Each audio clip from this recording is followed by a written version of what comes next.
Hello friends, आज हम लोग लाइन और एंगल्स का कंसेप्ट नंबर 6 से 10 तक डिस्कस करने वाले हैं। अगर वीडियो अच्छा लगे तो सब्सक्राइब एंड लाइक कीजिए।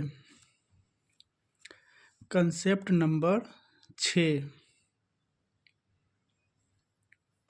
यदि ए बी और सी डी दो समानांतर रेखा है यानी पैरेलल लाइंस है, तो अगर एक ये कोण अगर x बना रहा है और ये कोण y बना रहा है, तो थीटा एंगल का मान हमको अगर निकालना हो या फिर ये तीनों में से कोई अगर दो दिया रहे और एक निकालना हो, तो ये फॉर्मूला हम लोग यूज़ करते हैं।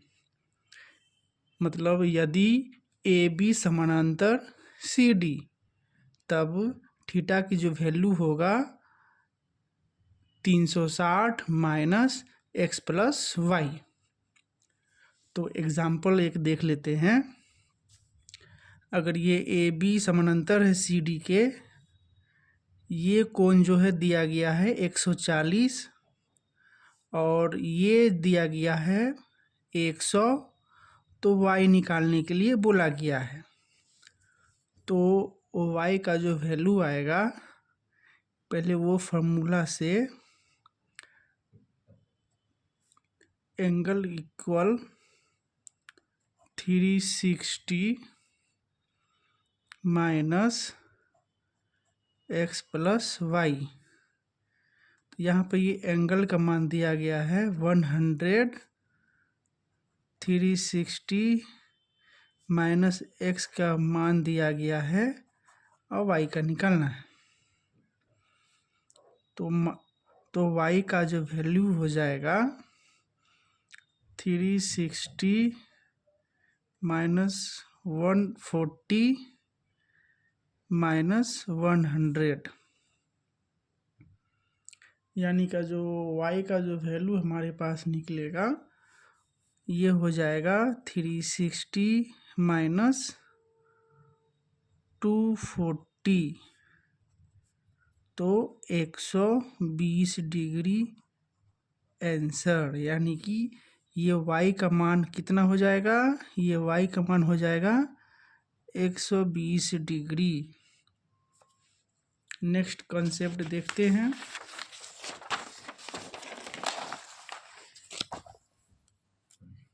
कंसेप्ट नंबर 7, यदि ए बी सी डी के समानांतर है यानी कि पैरेलल है, तो और x और y दिया गया है, तो थीटा का मान हमें फाइंड करने के लिए 360 में से ये दोनों के मान के योग को घटाना होता है।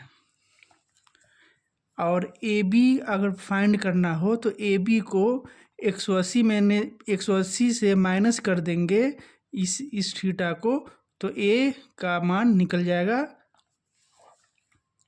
तो एक क्वेश्चन देख लेते हैं। ए बी समानांतर है सी डी के, बी का कोण यहाँ पे 140 है, डी का कोण 110 है। तो ए बी और थीटा ये तीनों का मान फाइंड करना है। तो ये फॉर्मूला से थीटा का मान हमारे पास आ जाएगा 360 माइनस 140 प्लस 110, 360 माइनस 250 यानी कि 110। 110 जो हमारे पास आया है, वो मान आया है किसका, ये थीटा का। तो ए का मान कितना होगा, तो 180 माइनस 110, तो कितना हो गया हमारे पास, तो हमारे पास हो गया 70। तो बी का मान भी कितना हो जाएगा, 70। अगला कंसेप्ट हम लोग अब देखते हैं। कंसेप्ट नंबर 7, यदि ए बी समानांतर है सी डी के, यहाँ का कोण x बना रहा है, यहाँ का कोण y बना रहा है, तो ये पूरा थीटा का मान क्या होगा? तो पूरा थीटा का मान हो जाएगा हमारे पास theta equal x plus y. तो इस तरीके से हम एक एग्जाम्पल देख लेते हैं। ए बी समानांतर है सी डी के, और बी जो कोण है यहाँ पर ये बन रहा है 120 का, और ये डी पर जो कोण है वो है 110 का। तो इस वाले कोण का वैल्यू हमको फाइंड करना है। तो क्या होगा इसका वैल्यू? तो theta equal x plus y. तो 120 प्लस 110 230, इसका वैल्यू कितना आ जाएगा? 230। तो 230 इसका वैल्यू आ गया। अब हम अगला क्वेश्चन को देखते हैं।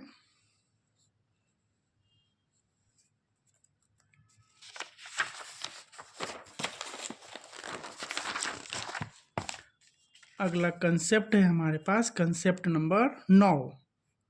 देखिए, ए बी समानांतर है सी डी के, ए बी समानांतर है सी डी के। तो एक कोण ये ए बना रहा है, ये बी बना रहा है, ये सी बना रहा है इस पार्ट में, और इस तरफ से देखें तो ये एक्स है, ये वाई है, ये जेड कोण बना रहा है। तो ये दोनों के बीच हमारा रिलेशन होगा x plus y plus z equal a plus b plus c. इस तरीके से ये दोनों के बीच हम रिलेशन बना सकते हैं। इस तरीके से हम क्वेश्चन देख लेते हैं। यदि ए बी समानांतर है सी डी के, तब चित्र में x का मान ज्ञात करना है। ये है x का मान, इसका वैल्यू हमको फाइंड करना है। तो फार्मूला के हिसाब से, कंसेप्ट नंबर 9 के हिसाब से क्या है? Concept number 9, x plus y plus z equal a plus b plus c. तो x प्लस y का मान कितना है? 25। z का मान कितना है? 20। a का मान कितना है? 30। b का मान कितना है? 40। और c का मान कितना है? c का मान हमारे पास 50 है। तो x कितना हो जाएगा यहाँ पे? x plus 45। ये सबको जोड़ेंगे तो कितना हो जाएगा? 120। तो x की वैल्यू कितना आ गया?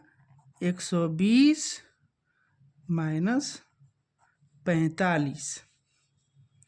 तो हमारे पास कितना आ जाएगा x की वैल्यू? 75। x की वैल्यू हमारे पास कितना आ गया? 75।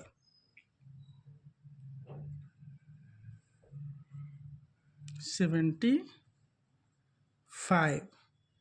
x की वैल्यू हमारे पास 75 आ गया। तो ऑप्शन नंबर डी सही आंसर क्या होगा? Option number D. अगला कंसेप्ट हम लोग देख लेते हैं।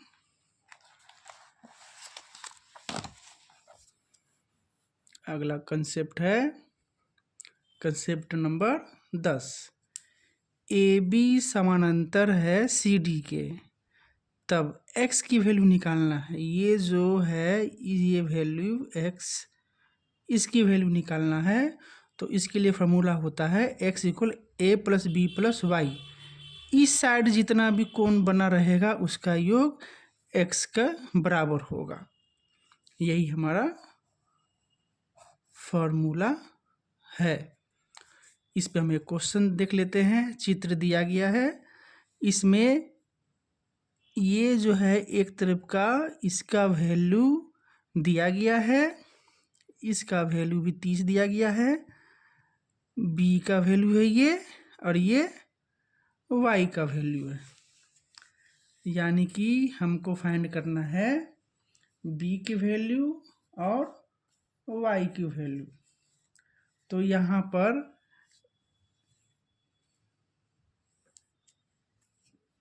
वाई का ये जो वैल्यू है, वाई को हम लोग यहाँ पर मिस हो गया, यहाँ पर कुछ वैल्यू होगा, तो यहाँ पर वैल्यू मान लेते हैं 45।